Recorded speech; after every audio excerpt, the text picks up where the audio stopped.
Hello everyone, my name is Lily and welcome back to another video. Today I'm going to show you how to fix the message. Instagram couldn't refresh feed, so let's jump right in. The very first step we'll take is to check your internet connection speed. Well, let's just go ahead and open our browser and then we'll search for speed test on Google.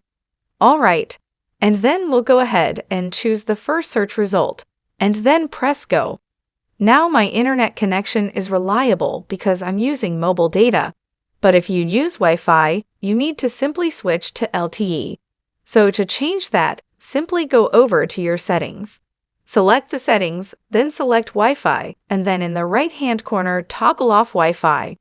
Most of the time, a strong mobile data signal will perform far better than a weak Wi-Fi signal. And if this doesn't work, we'll go ahead and make sure the app is updated. So I'm going to get into the Play Store and search for Instagram in the top search bar. You should always keep your app updated because updates fix bugs, glitches, and other issues with the app. So to the right of Instagram, you'll see either update or open. If it says update, it means your app needs to be updated.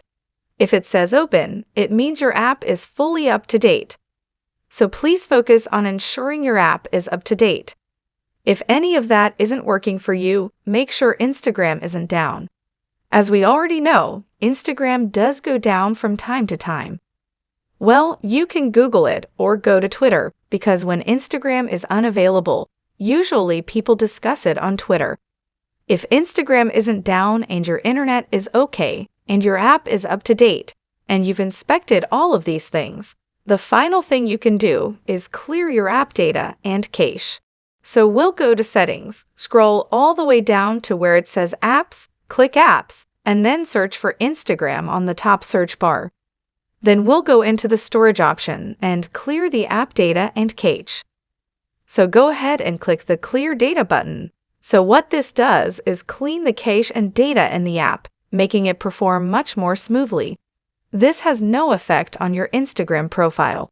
Simply log back into the app after this is done. I hope you find one, if not all of these suggestions useful. If they were, please like and subscribe to this channel. If you have any questions about this video, please post them in the comment section below. Thank you very